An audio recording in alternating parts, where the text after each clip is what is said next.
रिवायत के अंदर ये मौजूद है कि एक शख्स ना बनी इसराइल के अंदर बड़ा गुनाहगार था, लेकिन जब भी वो गुनाह करता अल्लाह उसे मज़ीद नेमतें अता फरमा देता। हमारे यहाँ भी कुछ ऐसा ही सिलसिला है।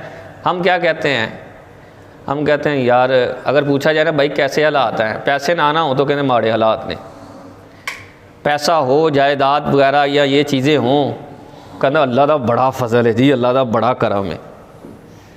हमने फजल किसका नाम रखा है? पैसे का। भावें बंदा नमाज पढ़ता या नहीं पढ़ता ये उससे कोई सरोकार नहीं। वो शख्स जो है जब गुनाह करता ना, गुनाह करता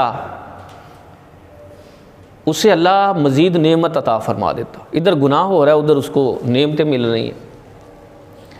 मूसा अलैहिस्सलाम जो है वो खड़े हुए बयान किया, इरशाद फरमाया रब से जो है वो डरना चाहिए, तौबा इस्तिग़फ़ार करनी चाहिए, उसकी सख्त पकड़ है। बयान ख़त्म हुआ, मूसा अलैहिस्सलाम के पास गया, कहा हज़रत कैसी बातें करते हैं, मैं तो जदों भी गुनाह किया अल्लाह ने बड़ा ही करम किया, मैनू तो नेमतें मिली हैं। उन्होंने कहा अच्छा। मूसा अलैहिस्सलाम जब कोहे तूर पर तशरीफ़ लेकर गए, रब से हम कलाम हुए, अर्ज़ की मौला तू बखूबी जानता है मैंने तुझसे क्या पूछना है, तुझे पता है मैं क्या पूछना चाहता हूँ, तुझे पता है मैं क्या पूछना चाहता हूँ, उसका जवाब दे ना। वो बंदे ने क्या पूछा था? अल्लाह रब्बुल इज़्ज़त ने इरशाद फरमाया मैं तो उसे अज़ाब दे रहा हूँ। अर्ज़ की मौला कैसा अज़ाब? उसे तो नेमतें मिल रही हैं,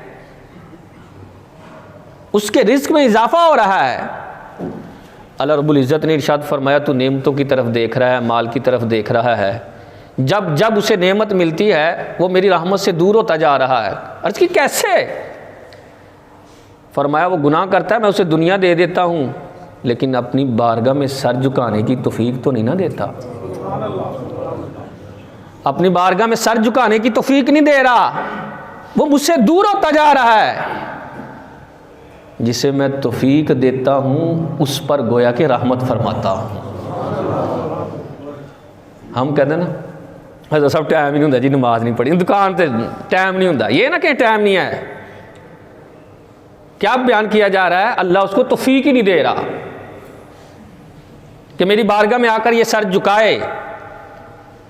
फरमाया अनकरीब वो वक्त आने वाला है इससे सारी नेमतों को सलब कर लूँगा और इसे फिर दर्दनाक अजाब के अंदर मुब्तला कर दूँगा। धोखे में ना आना, ये गोया कि अल्लाह की तरफ से ढील होती है कि यार मैनू तो नेमतां मिलदियां पईयां ने, मेरी कड़ी रोज़ी बंद हो गई है, या मैं नमाज नहीं पढ़ रहा तो मुझ पर कौन सी ज़िंदगी तंग हो गई है। ये अल्लाह ताला की तरफ से ढील है। और मैं ये समझ रहा होता हूँ कि मैं नमाज नहीं पढ़ रहा, तेरी क्या औकात है भाई? अगर अल्लाह तुझे पढ़ाना चाहे तो। अल्लाह ने तुझे तौफीक नहीं दी।